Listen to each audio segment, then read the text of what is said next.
bukan pinjaman secara langsung menerusi bank-bank, tetapi menerusi pinjaman-pinjaman apabila kita mengeluarkan bond.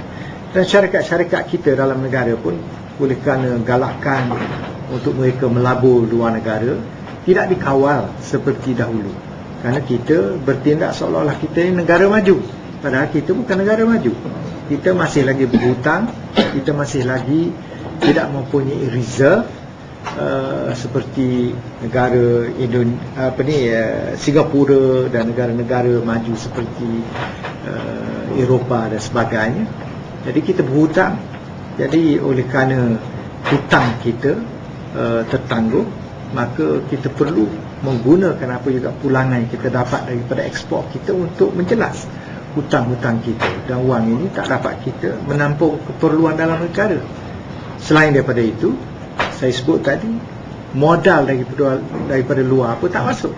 Bahkan ada di antara pelabur-pelabur yang pernah melabur dalam negara kita sekarang ini memikir untuk memindah pelaburan dia ke tempat-tempat di mana kos yang lebih rendah. Nah, ini persoalan kepada kitanya, apa nak jadi kepada tenaga kerja yang bekerja di tempat-tempat ini. Kalau kilang mereka ditutup kerana nak memindahkan pelaburan mereka ke tempat lain, mungkin ramai daripada guna tenaga yang terdapat sekarang akan ditamat pekerjaannya, dan ini akan menimbul masalah yang banyak.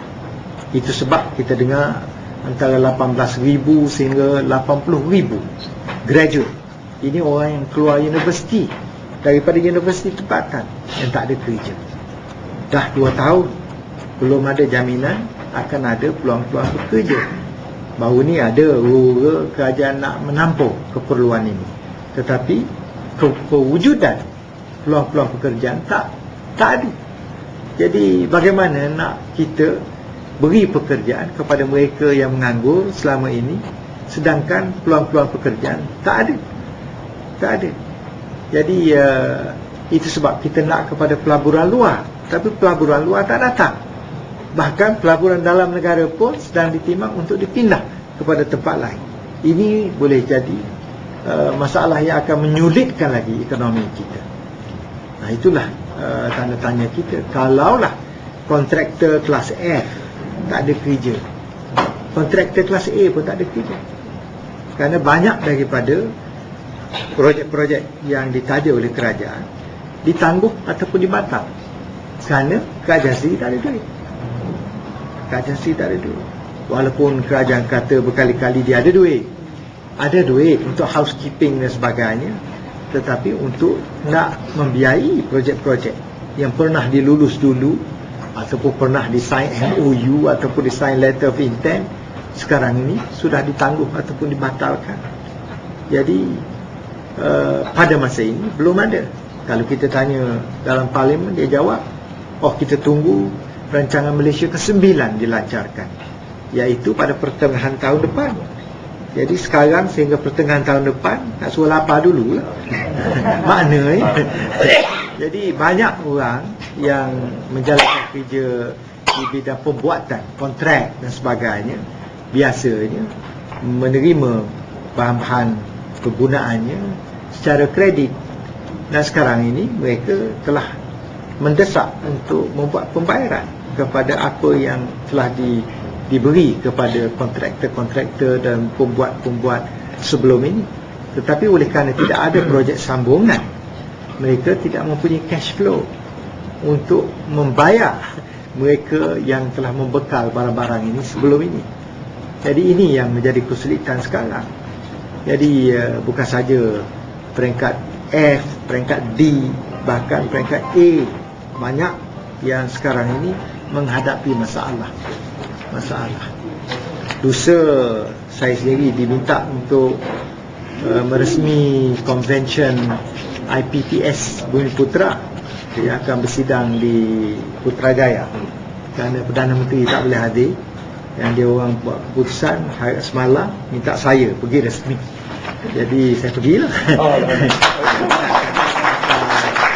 Hari ini nampaknya keadaan ini merosot. Banyak badan-badan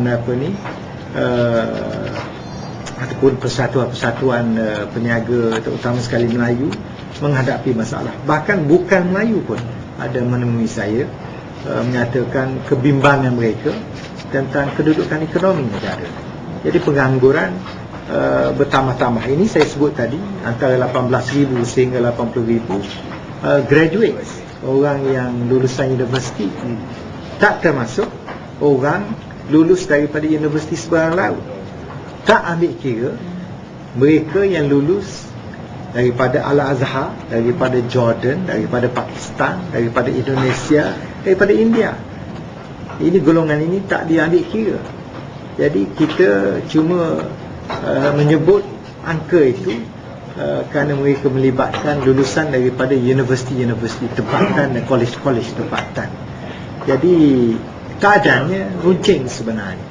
Saya ada terima rombongan datang daripada mereka yang dapat diploma, ijazah diploma, minta tolong saya berikan dia kerja.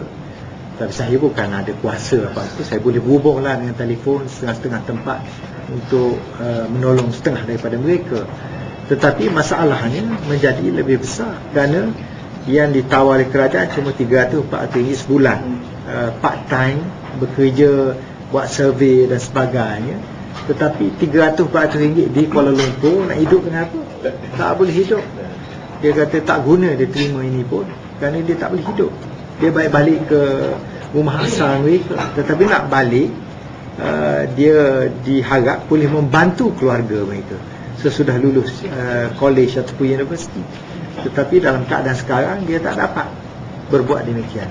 Jadi masalahnya timbul sekarang.